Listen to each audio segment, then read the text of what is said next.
Today's topic is conspiracy theories and historical narratives.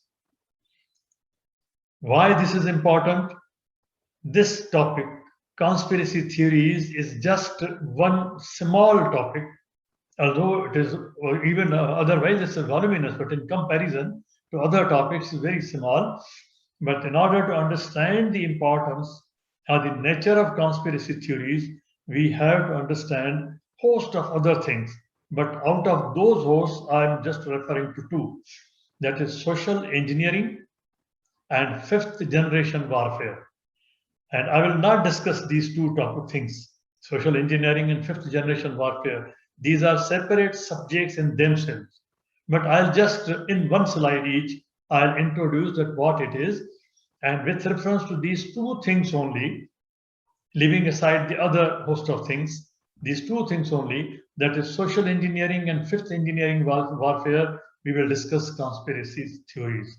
And within conspiracy theories, within the topic of conspiracy theories, I will concentrate only two of its segments. There are many segments, but only two of them.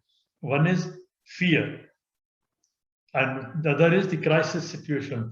These two elements I will discuss. I will not discuss the rest of the things. So I may repeat this, that from the whole lot of related segments, I'll be referring to two: social engineering, fifth generation warfare, and I'll discuss conspiracy theories in detail. But within that segment, I'll discuss only two of its aspects, not all, because I'll not be able to cover all. What is fifth generation warfare? It is also called 5GW, fifth generation warfare. You must have heard about this terminology, which is being used in many countries. It refers to non-kinetic warfare, such as social engineering. Social engineering is one of the important aspects of fifth generation warfare. And this social engineering, with a planning, with a plot, it started particularly in the 18th century in the Muslim world, particularly with a topic, with a focus. And when we discuss further, although I will not be discussing the fifth generation warfare, but I will just referring to what some of the points as to how they did it. So social engineering is very important. I'll refer to that only as a reference, but otherwise I'm not going to discuss. And then misinformation, it is part of this warfare. And then deployment of artificial intelligence. Now this is new aspect, new dimension, which is increasingly being added. That is the artificial intelligence. And we don't know its limits, that how far it will go.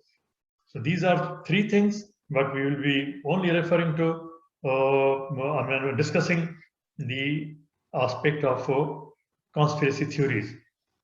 Now, what is social engineering? Social engineering is to exert influence.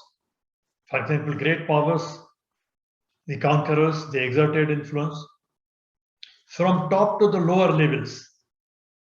This is important to note, from top to the lower levels. Now you take into consideration that after ruling for 700 years in Spain, when the Muslims left, nothing was left there. Why? They failed on this in this aspect. Whereas Britain, for example, wherever they ruled, say for one century, 2 centuries, similarly France, similarly others, but they still have influence. They created institutions where they tamed the brains, they tamed the minds, their children in the schools, in the colleges, and the universities, and also through their literature, folklore, Alif Laila, Yusuf Zulaikha, and so many other things, Sufism. And under Sufism, they selected only those poets in these countries. For example, in India, they selected those poets who have written and propagated about for liquor, khamr, and who have promoted profanity. Then it goes from top to the lower levels. They want to tame the attitudes and social behaviors of people on large scale.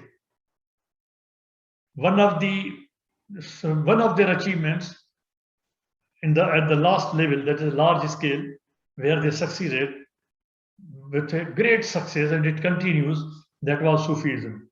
That they created hordes of people whom you will find 24 hours surrounding the shrines, hundreds and hundreds of thousands of shrines, always crowded with the people. It is here that they had affected, they had changed the attitudes of the people, their minds,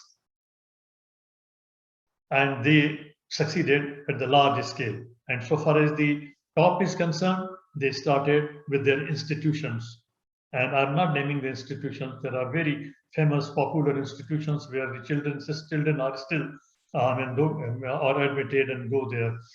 Social engineering is mostly carried out by governments, media, academia, and groups in order to produce desired characteristics in target population. In the target population at a large scale is the target, and then within that there are segments, sects. Now we come to social engineering, a bit about its explanation. Social engineering is made through what? Information, basically misinformation, and perceptions, basically misperceptions. Daniel Edwards says that fifth generation warfare is a war. It is a war of misinformation and misperception. Today you find so many apps. They are available freely, and you don't have to pay anything for messaging, for communication. And what is being spread through those apps, you very well know that. So these are two major areas where the social engineering works. And the ultimate object is the fifth generation war. The term fifth generation warfare has been rejected by scholars, some of the scholars, including William Lynn, who was one of the original theorists of fourth generation warfare. You must have heard about some terminology like collateral damage. In drone attacks, there was a collateral damage. Now, these are some of the misleading terminologies which were used during Second World War, and they are still being used today. And that is part of the fourth generation warfare. But now, since it's not the topic for our discussion, we are not going into detail. I just give you the background. Some examples of social engineering. Doctrinal deviance was created. It was already there, in fact, right during it started during the Khulafa Rashidun. Sunni, Shia, Sufi, Wahhabi, these things are already available. This doctrinal deviance has been deepened with a plan. And then historical narratives. For example, Banu Qanqa, conquest of Sindh Empire, now the feminine war.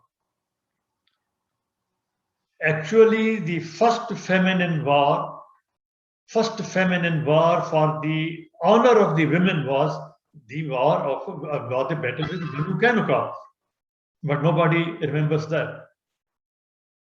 On the contrary, we developed a historical narrative that a trader's ship was coming from Sri Lanka. When it passed through the coastal area of Sindh Empire, it was attacked, and the women cried, children cried, and Hajjaj bin Yusuf heard the cries, and he sent Muhammad bin Qasim, and he conquered Sindh. And we are very happy. That's all. We don't go into history. And today, same thing is being done by some other powers in the West even. That the Cold War and the latest war was a feminine war. Now, after 100 years, people will refer to these subjects, these references, these quotations, these papers, newspapers will quote from them, oh, that was the feminine war. They spent trillions of dollars. They sacrificed millions of people just for the burqa, just for the hijab, just for the rights of women. Now, this is how the narratives of the history are changed. Textbooks and syllabi, they are willfully, with planning, they are changed. For example, when East India Company took over India, they patronized Deoband Madrasa. They prepared their syllabus. They helped them prepare the syllabus. They trained their teachers, and they started a program of start giving sunnah, and they employed their people as advisors in the Sharia courts. This is how the textbooks of syllabi, they were affected. Literature, I've already mentioned, given some examples, and then the poetry. Poetry was given court patronage. Only two types of poetry. Poetry which promoted profanity and liquor. And that was done through what is called mushaira, through the gatherings of poetry, recitation of poetry in gatherings. And their khamr and profanity were promoted, and they are still being promoted, and so on. This is part of the social engineering which was done. And if you go into the record, if you go to British East India Library in London, you can find all these things, that how it happened, how it was planned, how it was done. Conspiracy theories are promoted as main instruments to produce and propagate misinformation and misperception. Main vehicle for the conspiracy theories for misinformation and misconceptions or propagating is the media, electronic and social. Here people are investing. Even governments are investing. Conspiracy and conspiracy theory, these are two different things. We are not discussing conspiracy. Conspiracy is a different thing. So there's a difference between conspiracy and conspiracy theory. We are discussing conspiracy theory. Conspiracy theory is different in its concept and nuance from conspiracy. Conspiracy theory refers to assumption of conspiracy. We assume that there is a conspiracy. For example, it is nowadays going in one important country that there is a conspiracy in the appointment of the spy chief, and there is a conspiracy in the appointment of somebody. Assumption of a conspiracy as opposed to qualified evaluation of facts. There's no qualified evaluation of facts, but there is only an assumption. It is done on the basis of assumption.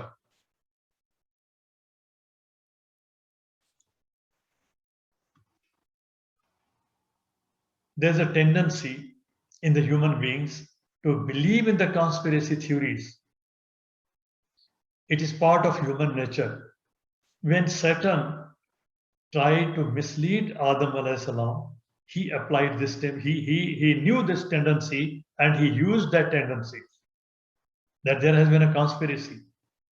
If you touch this shajaratan, if you consume it, you will turn eternal. You will become eternal. It is by conspiracy that you are not being allowed to do this. It is a conspiracy against you. So there is a tendency of conspiracy, believing in the conspiracy in a human nature. People have been susceptible to such beliefs throughout history. This is not today only. At different stages, it has been exploited more. For example, from the 18th century, I already said, from the 18th century in the Muslim areas. Researchers identify two main factors. As I said, that I'll concentrate only on two factors within the conspiracy theory, and these are these two factors. Situation as a factor, crisis situations, to predict, produce, and protect and propagate beliefs that constitute conspiracy theories. This is the mechanism, how it works. Situation is exploited. A crisis situation is exploited.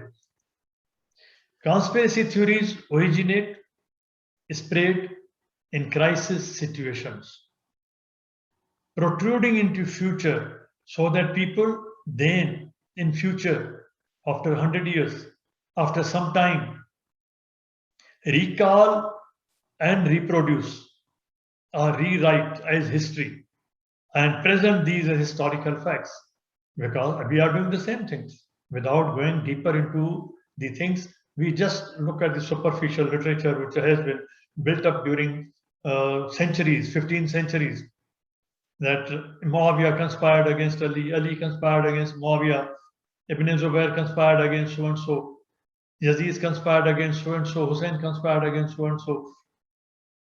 At the superficial level, we don't go into the original source, and we quote from these things which have been built up over time, which were spread there at that time, and now these are being quoted as sources.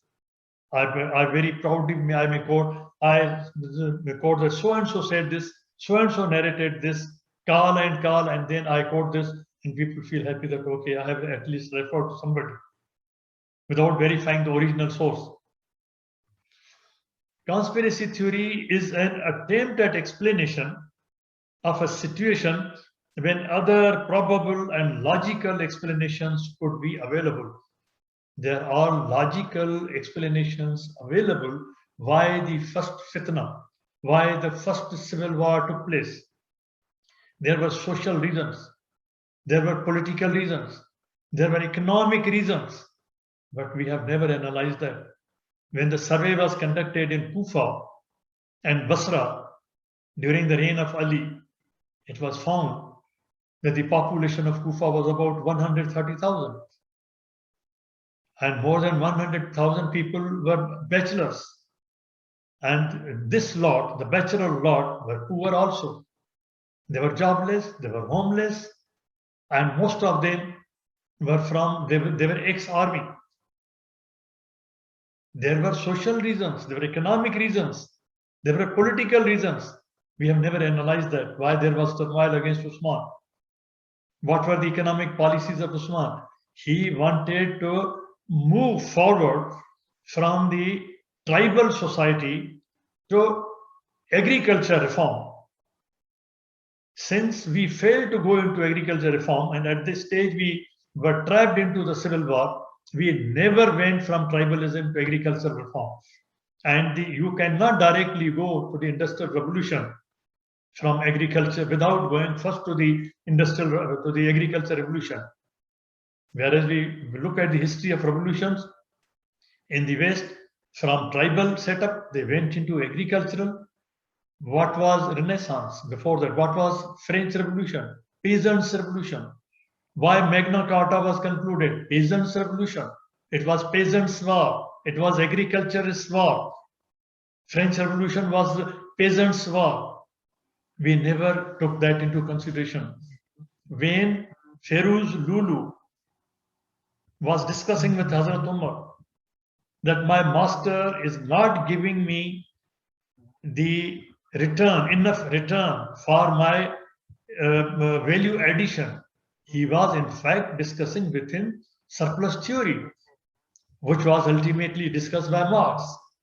So all these things on these fronts, since we failed, we didn't move into the next stage. We remained behind and others took over. And till today, under the tribal influence, wherever we are, for example, in India, in Arab countries, and in Persia, wherever, in France, in Iran, wherever, we are interpreting Quran, we are interpreting Islam under the local tribal influence, under the local tribal tradition. not under the word of Quran, not under the context and environment of Quran. That is the problem. Fiction and fable presented as historical narratives. These are presented fiction, and fables are presented as historical narratives. We think that it is history. Gradually, conspiracy theories become acceptable as historical narratives that spread through cultural transmission, folklore, local culture, stories, mostly preserved in people's memories. People speak from memories. And when they are asked to write down, they will say that so and so said this, so and so said this. Conspiracy theories spreading over time become part of popular memories. They go into memories and then they become popular memories. You go to any rural setup, go into any culture, whether desert culture, mountain culture, it's a jungle culture, wherever you go, and in the evenings, when the people gather around fire in the winters or otherwise in the evenings, what they narrate there, these are all fables. They speak from memories.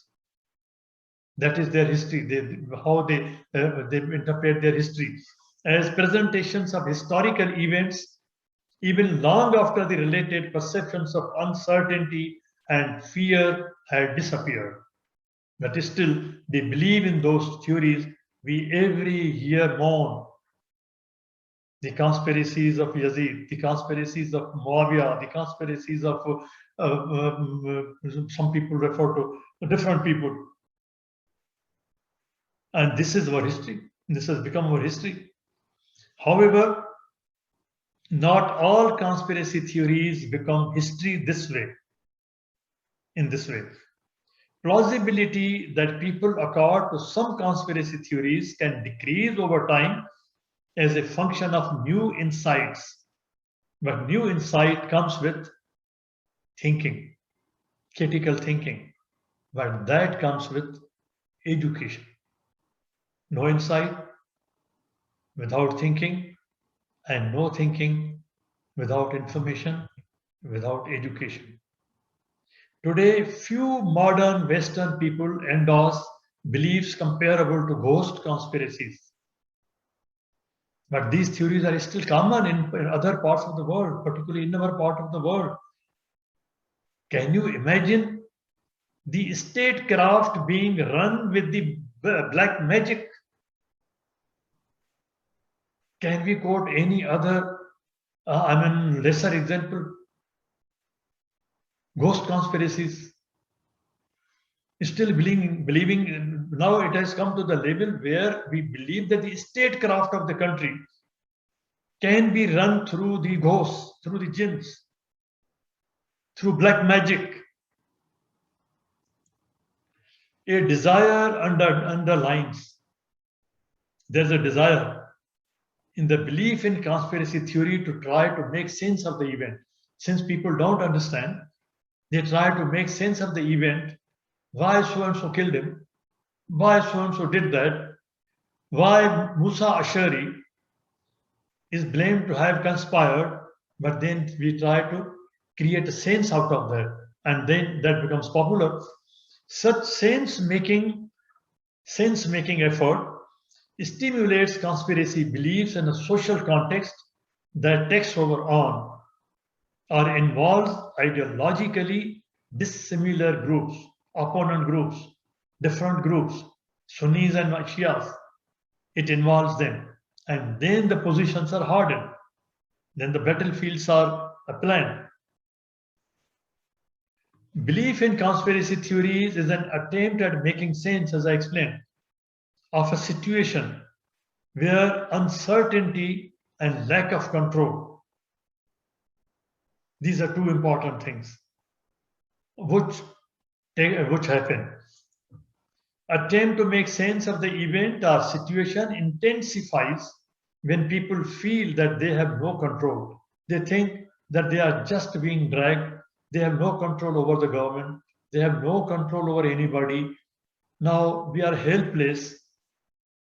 Conspiracy theories are generated in a crisis situation, in a situation where there is fear, and in that fear there is hopelessness, and people think that we have no power and everything is uncertain. In that situation, the conspiracy theories flourish, and this is the time when the interested groups, the perpetrators, the conquerors, the colonists, they exploit the situation and take benefit of that situation. The social scientists have noted that through conspiracy theories, people reduce complex events that are difficult to understand otherwise by attributing them to some powerful and evil enemy.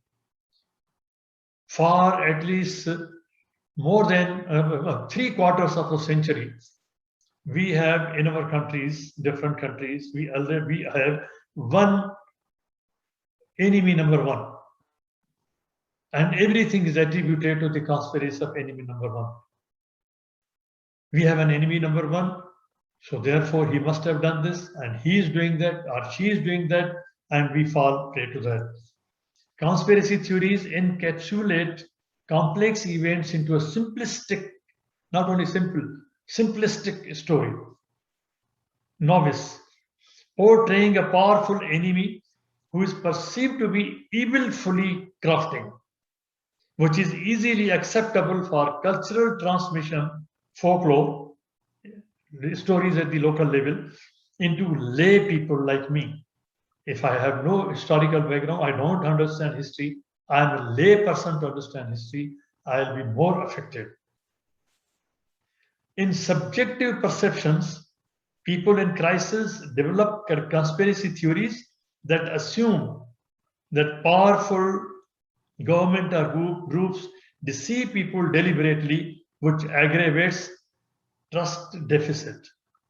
Now we are refining our discussion to the point that how it is exploited now against the government, against the structures of the society, against the state structures, that they become weak. And the important thing is that they attack the trust. So the trust deficit is created. And you will find, I'll show you the surveys. For example, in the European Union, in America, in Europe, they regularly conduct surveys, research, that what is the quotient, what is the ratio, or what is the level of trust of the people in the government. And the moment they feel that the trust is going down, they take steps. But we never do that. And this thing goes down to the level of family also. If I am being mistrusted by my spouse, you can understand what will be the position of the family structure and strength. If we are mistrusting each other in the family, same is the condition with the nation. So these theories are propagated in order to create a trust deficit, so that the trust deficit is ultimately exploited against the security of the country, against the stability of the country, against economic stability, against political stability. I think I've covered slightly more than half an hour. So I stop here.